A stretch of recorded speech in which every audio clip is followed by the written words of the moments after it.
30 अक्टूबर 2016 दीपावली की रात थी। पूरे देश में पटाखों की गूंज थी। लोग घरों में दिए जला रहे थे। उसी दौरान राजस्थान के अलवर में एक पति ने अपनी पत्नी को जिंदा जला दिया। मर्डर की वजह थी पत्नी की खूबसूरती। पति को उसके चरित्र पर शक था। जलाकर मार देने के बाद पति ने जो किया वो रूह कांपाने वाला था।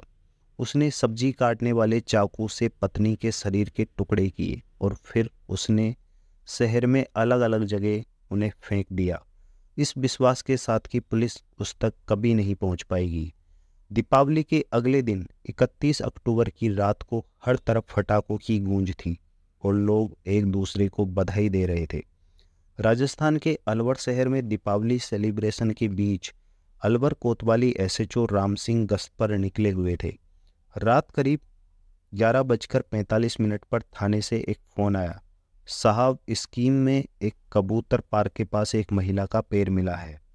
एसएचओ राम सिंह तुरंत मौके पर पहुंचे।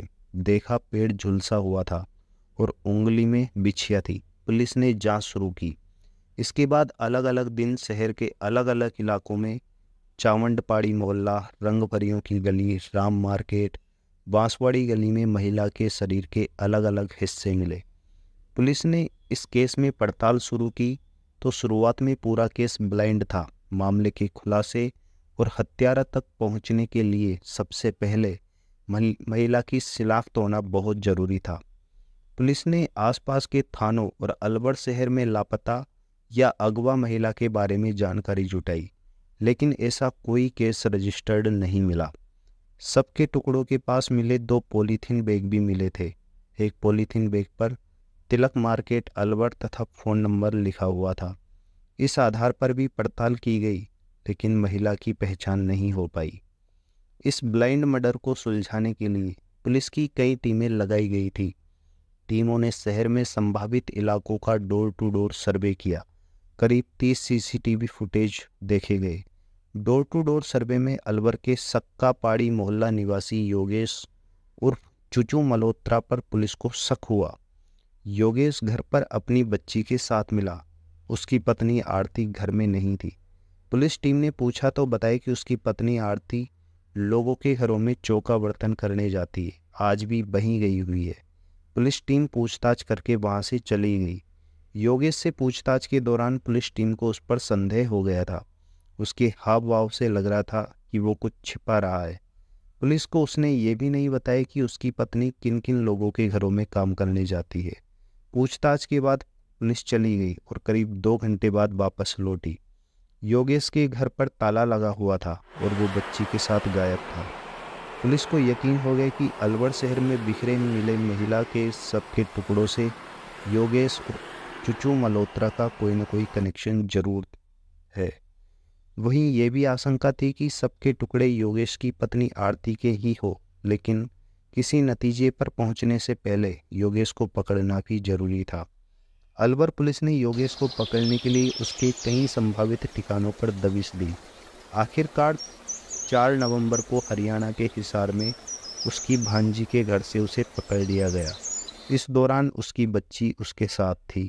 हरिनगर में रहने वाली भांजी की सास सुनीता ने पुलिस को बताया कि योगेश रात को करीब 2 बजे अपनी बेटी के साथ यहाँ पहुँचा था।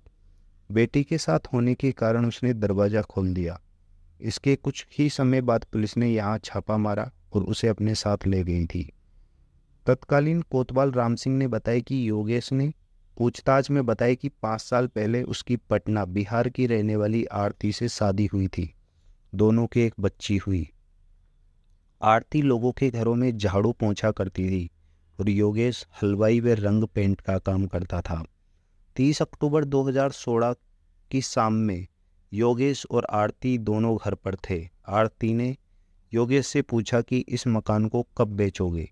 योगेश ने कहा कि कुछ दिन बाद बेच दूंगा। इस बात को लेकर दोनों में झगड़ा हो गया और आवेश में आकर योगेश ने आरती पर केरोसिन छिड़ककर आग लगाकर हत्या कर दी। आरती की मौत के बाद योगेश ने बेटी भावना को बिस्किट खिलाकर और दूध पिलाकर सुला दिया। इसके बाद वह अपनी बहन काला के पास गया। उसने बहन को घटना के बारे में बताया और मदद मांगी, लेकिन उसकी बहन ने इनकार कर दिया। योगेश ने पुलिस पूछताछ में जो कुछ बताया वो दिल दहला देने वाला था। उसने बताया कि उसने आरती को जलाकर मारने के बाद घर के गेट बंद करके सब्जी काटने वाले चाकू से सबसे पहले हाथों के जोड़ों के पास खाल काटी और हाथों को मरोड़कर उखाड़ दिए। इसके बाद सबकी छाती पर पैर रखकर उसके पैर उखाड़ दिए। आरती की गर्दन को चाकू से काटने के साथ उसे मरोड़कर अलग कर दिया और गर्दन को पॉलीथीन में डाल दिया। योगेश ने बताया कि वे मांस के लिए कई बार बकरा मंडी जाता था, वहां बकरों को कटते देखा था। वहीं से उसे आइडिया आया था कि आरती के शव के टुकड़े करके फेंक दे तो पकड़ा नहीं जाएगा। उसने आरती के शव के टुकड़े किए और फ्रिज में रख दिए ताकि बदबू ना आए। इसके बाद मौका पाकर एक एक बॉडी पार्ट को अपनी मोपेड के जरिए शहर के 5 किलोमीटर एरिया में अलग अलग स्थानों पर फेंक दिया। पूछताछ के बाद पुलिस ने योगेश के मकान से चाकू, आरी, केरोसिन का जरीकेन, आरती की चप्पलें, हत्यारे के खून से सने हुए कपड़े, फ्रिज जिसमें सबके टुकड़े रखे गए, वे अंगों को फेंकने में काम में ली गई लूना मोपेड बरामद की। इस केस में अक्टूबर 2020 में अपर जिला एवं सेशन न्यायाधीश संदीप आनंद ने 77 पेज का फैसला सुनाते हुए योगेश मल्होत्रा को आजीवन कारावास व 30,000 रुपये की जुर्माने की सजा सुनाई। इस मामले में चश्मदीद गवाह आरती मृतका की 4 साल की बेटी थी। एडीजे संदीप आनंद ने बताया कि योगेश ने जिस अग्नि की शपथ लेकर पत्नी आरती को रक्षा करने का वचन दिया था, उसी अग्नि से पत्नी की जलाकर नृशंस हत्या कर दी। ये न केवल पति पत्नी के मध्य स्थापित भरोसे के संबंधों की हत्या है, ये उन ममतामयी रिश्तों की भी हत्या है जिससे आरती की 4 वर्षीय बेटी अपने संपूर्ण जीवन के लिए महरूम हो गई।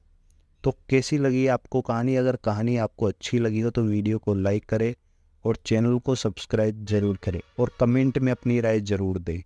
बहुत बहुत धन्यवाद।